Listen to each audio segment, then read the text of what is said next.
سالی نو آمد زاد و خسرخان تبلیغ سازه آل لفکان امروز لازه یکوی نلوه لازی مبالغ نازی منوه بله اوفرین.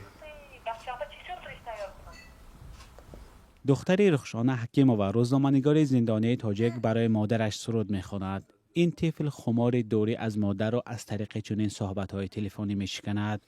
بابا جان السلام علیکم. نقصمی تو؟ نه. منو یاد کردی؟ ها. چقدر یاد کردی؟ تا آسمان نه. تا آسمانه؟ ها. منم تا آسمانه یاد کردم. فردی که رفت آمدی؟ ها. حالی من توی سورپریزا تیار کردم. دو دختر رخشانه حکیمووا قریب 1 سال باز از مادر جدا هستند. دادگاه عالی تاجیکستان در ماه فوریه سال 2025 روزنامه‌نگار رخشانه حکیمووا را با اتهام خیانت به دولت به 8 سال زندان محکوم کرد. رخشانه حکیمووا وکیل مدافع و پیوندانش حکم را قبول نکردند و از روی آن شکایت بردند. اما همه شکایت‌های پیوندان رخشانه حکیمووا تا این دم بی‌نتیجه بوده است.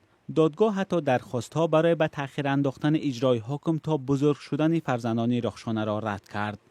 وقتی که وی محکوم کردن همه میدونند که کودکش 8 ماهه شیرخواره بود. وای در اول عذاب کشید، شبها بسیار گریه میکرد. شیری سونی و تیز عادت نکرد. شیری سونی و تیز عادت نکرد، برای من بسیار بیمار میشد. شب برسو گیره میکرد. هم شاهنوره دخترچه کلانیش وای حالی 3 ساله شدگی نبود.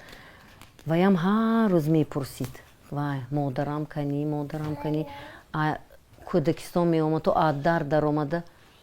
مادرم اومد گفتم می آمد و هر جا نگاه میکرد.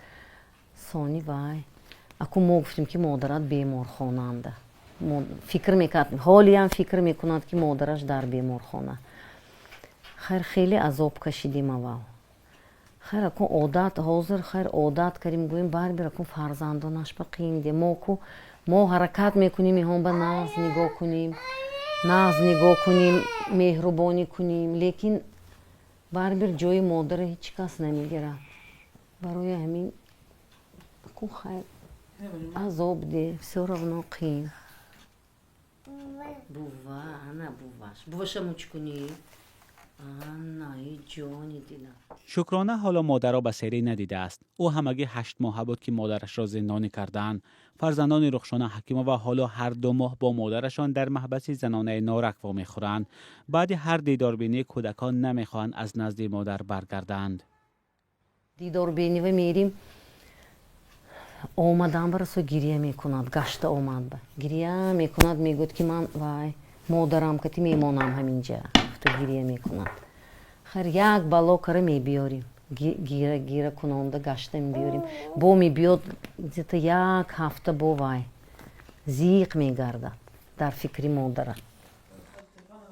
این کودکان چی بودن زندان و دادگاه را حالا نمیفهمند. تنها امید دارند که روز طبابت مادرشان تمام می شود و او به نزدشان برمیگردد. ما میگویم که بعد 3 روز 4 روز پیش مادرت میریم خرسند هر سحر میخیزد 1 روز موند 2 روز موند پیش بوام میرم گفته ایقا بوام ساز نشد ایا میگفت من ایا میگفت سونی روات رخشانم گفت که با 4 تا اوکولام موند 4 تا اوکولام ادا شد میرم بچه گفت میبیاد ایا بوام 4 تا اوکولاش مونده است. گفته با امید ده بیچاره کن. پیوندانش میگویند که رخشانه حکیمووا از شرایط زندان شکایت ندارد و احوالش خوب است. او در محفل‌های زندان شرکت میکند و زبان انگلیسی میآموزد، اما دوری از فرزندان خردسال برایش سخت است. و گفته پیوندان رخشانه حکیمووا خود را بیگناه می‌حسابد و هیچگاه اتهام اعلان شده را نپذیرفته است.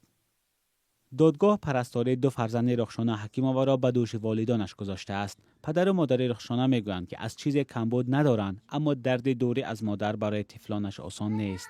امید یگانه این عائله همین است که این هجران هر چیز زود پایان یابد و رخشانه حکیمووا به نزد فرزندانش برگردد. خانه بابا در سر کوچه جای نشستن در زل ارچه. مالدیت بود دیگه. سوری اومد. تو چگونه میشتا نبانون هوا صاف و به هبار لوان آبکی جوبان